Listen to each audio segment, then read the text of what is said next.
This morning, John Bercow, the former House of Commons Speaker, has defected to the Labour Party. A Conservative since his youth, he served as a Conservative MP from 1997 until 2009, before occupying the Speaker's chair for a decade. Government sources have told Sky News they're not surprised by the defection, after bitter rows over Brexit made him many enemies in his former party.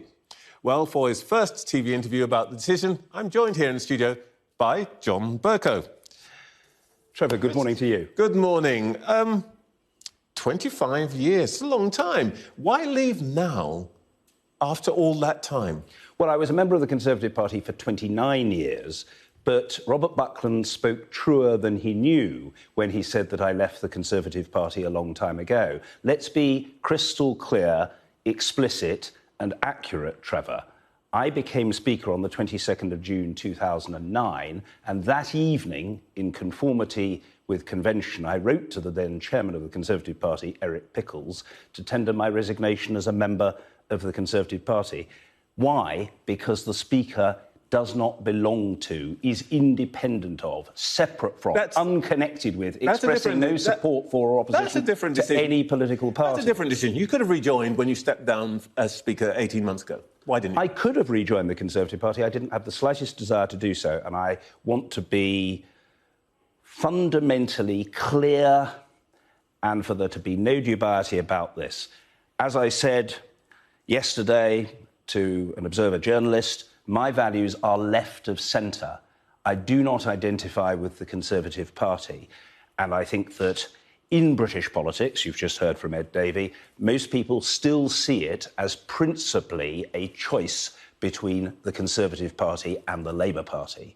And the Labour Party is the alternative government to the Conservative Party. If you believe, as I do, that this government is bad news, unfit to govern, and that the Prime Minister, though a successful campaigner, is a lousy governor, you have to ask yourself, do you want rid of it? And if you want rid of it, you have then to pose to yourself the question and to answer it, how is that to be achieved? And the reality of the matter is that in the United Kingdom, the only credible vehicle for the removal of this government is the election of a Labour government committed to equality, social justice, internationalism and a fairer and more inclusive society. That's the Labour brand. I know you're a person who chooses your words very carefully, John. You used the expression this government, I think 3 or 4 times this morning.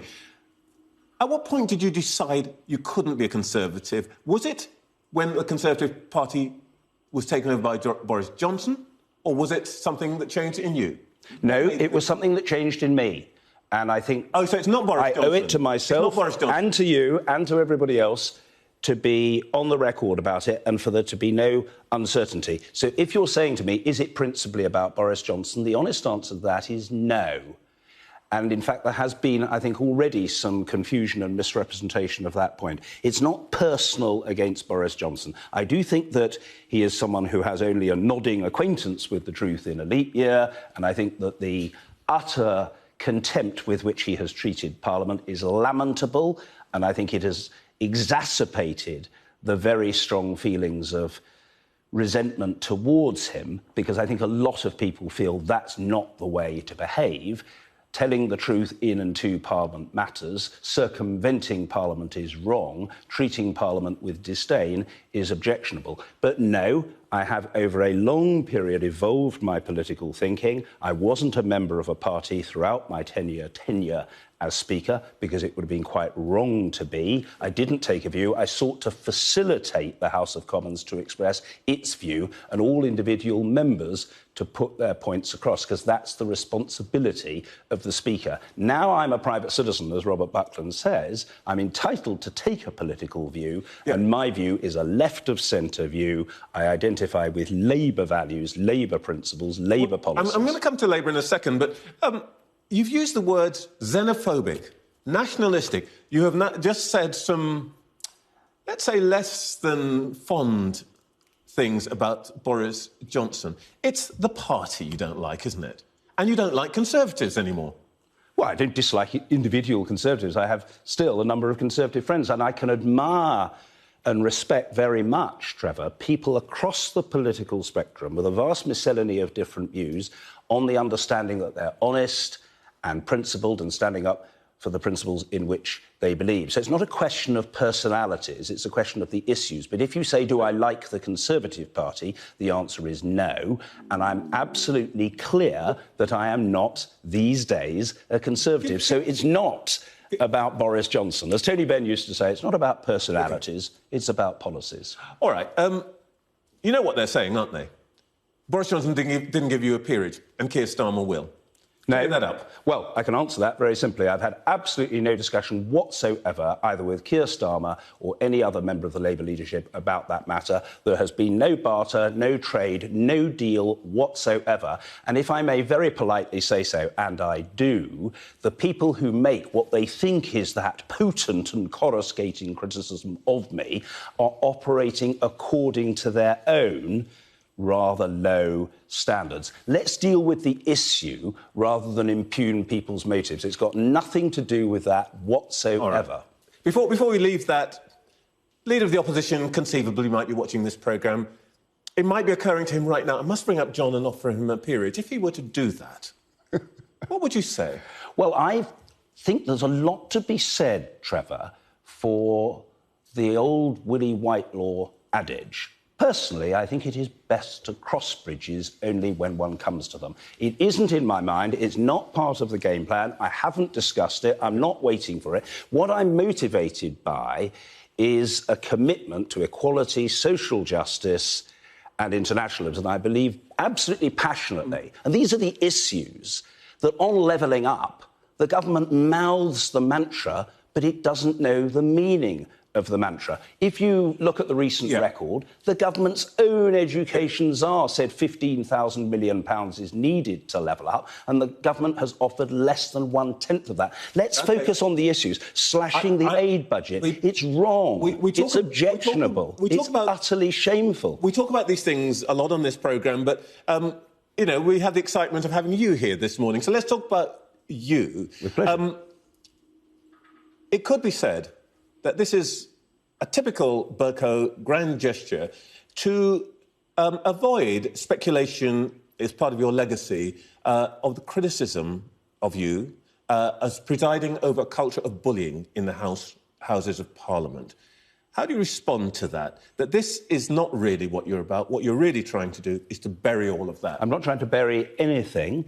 I think the suggestion that I presided over that culture is quite wrong. I'm not going to talk about individual instances because there is a confidentiality about that process which shouldn't be compromised or disrespected in any way. I can just say, however, there was one individual who brought a complaint of bullying against me. It was investigated and it was rejected. But I put to you again, Trevor, and I appreciate you've got your journalistic responsibility. Let's focus on the issues. As far as I'm concerned, the issues are what caused me to make the decision I've made. Last point. Speak honestly to me. I always do. Can you say that you never did anything that you felt now you regret, or you thought might have been objectionable, or that might have been something that, when you look back now, you think, I wish I hadn't done that? Oh, good heavens. In relation to this issue of bullying and so on. Gosh, I would have to cast my mind back. We all make mistakes. Have I been perfect in every instance?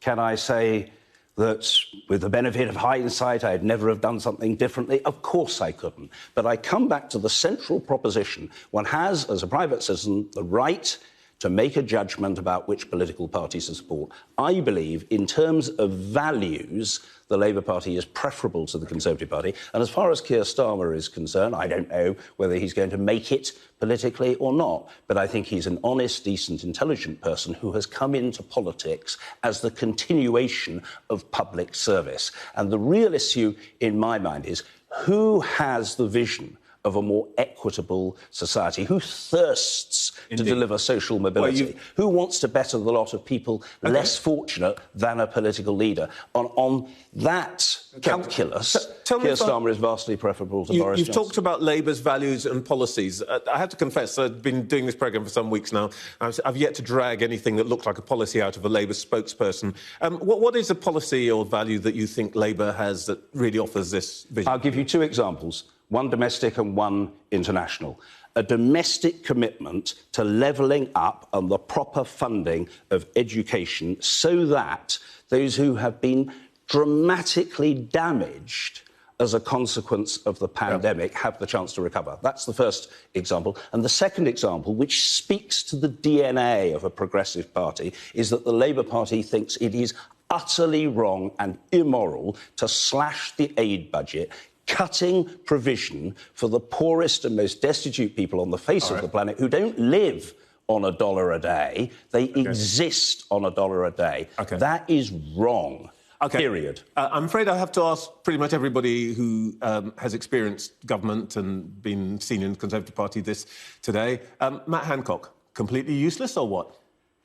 Well, I think it would be fair for me to say that I would buy Matt at my valuation and sell him at his and realise a healthy profit in the process. I think I've worked out exactly what that means.